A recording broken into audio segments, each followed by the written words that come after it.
Começa agora o plantão de notícias da Web Rádio Portal Minas. Atenção, ouvinte, preste atenção.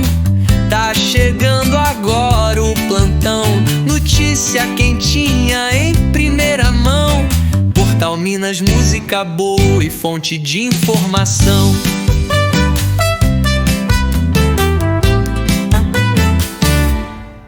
Olá, ótima quarta-feira, hoje é 7 de maio de 2025.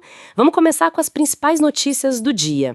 E um obrigado especial para quem está ouvindo a gente pela rádio Portal Minas. E para quem já baixou o aplicativo também, né? Facilita bastante. Isso.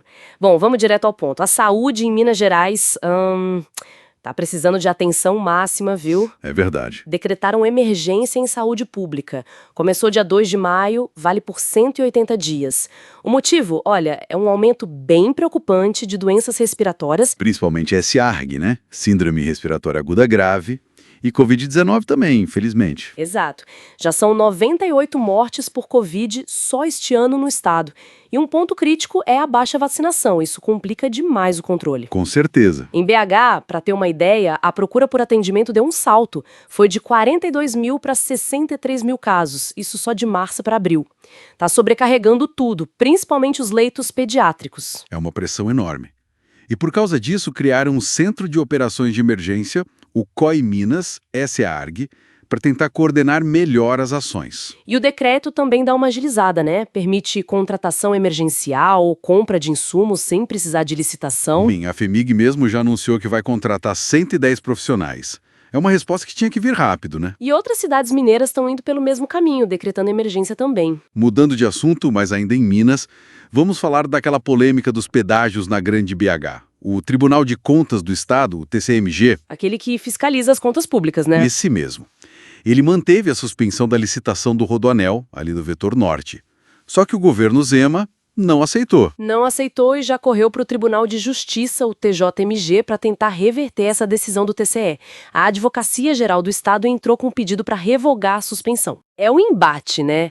De um lado, muita gente criticando, falando que falta transparência, que está sendo meio autoritário. E do outro, o governo dizendo que está tudo certo, tudo regular, baseado em estudos técnicos.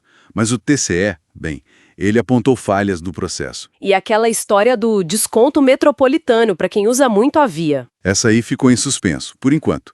O TJMG deu 72 horas para o TCE se manifestar sobre o pedido do governo.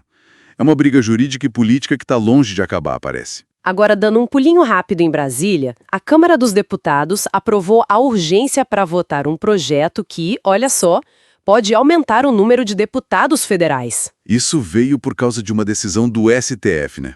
O Supremo mandou revisar a divisão das vagas por estado com base nos dados do censo de 2022. E tem prazo. Até 30 de junho. Pois é, e como alguns estados poderiam perder cadeiras com essa revisão, começou uma resistência lá. Exato. Aí surgiram propostas para tentar contornar isso. Tem uma da deputada Dani Cunha, que basicamente impede que qualquer estado perca a vaga e, para compensar, aumenta o total de deputados de 513 para 527. Entendi. E tem outra? Tem. A do relator, Damião Feliciano, que sugere ir para 531 deputados. Nesse caso, Paraná, Mato Grosso e Rio Grande do Norte ganhariam mais vagas. E o custo disso tudo? Olha, o cálculo estimado para essas 18 novas vagas é de quase 65 milhões de reais por ano a mais. É bastante dinheiro? Nossa, e tem mais um detalhe interessante nesse projeto, né? Tem sim. Ele prevê que se o Tribunal de Contas da União, o TCU, considerar que os dados do censo de 2022 não são confiáveis, eles podem simplesmente ser desconsiderados para essa distribuição de vagas. É uma cláusula, digamos, curiosa. Bem curioso mesmo. Voltando para Minas, a Polícia Federal deflagrou a Operação Egrégora. Eu vi sobre isso. O alvo era uma quadrilha que fraudava a Previdência Social, o INSS. Exatamente.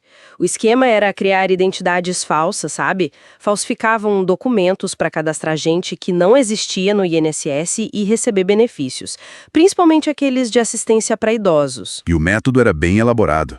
E durou muito tempo. Pelo que disseram, eles usaram 10 idosos de verdade para se passar por umas 40 pessoas inventadas.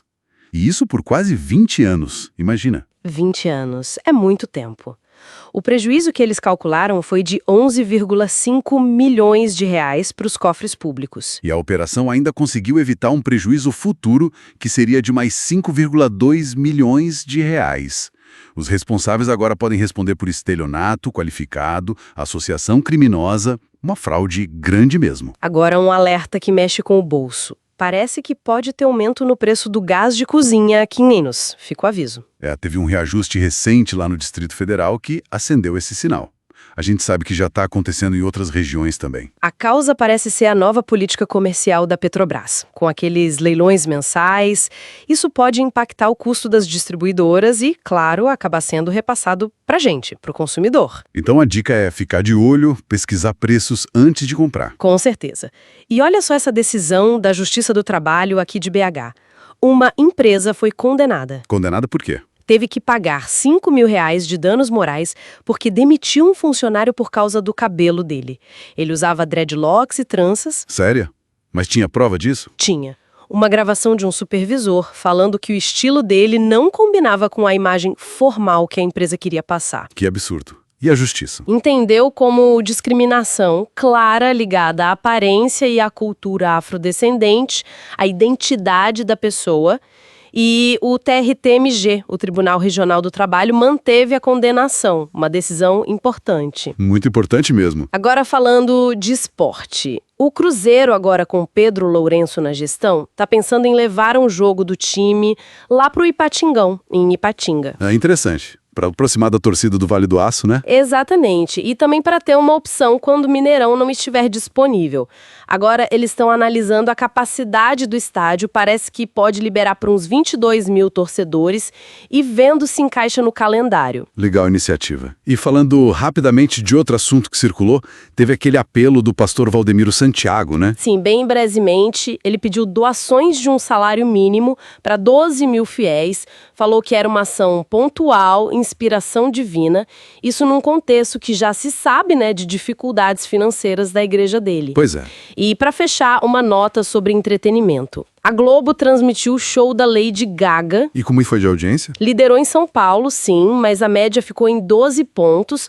Foi um pouco abaixo do que talvez esperassem e deu 29% menos audiência que o show da Madonna no ano passado. Ah, entendi. Menos que a Madonna? É.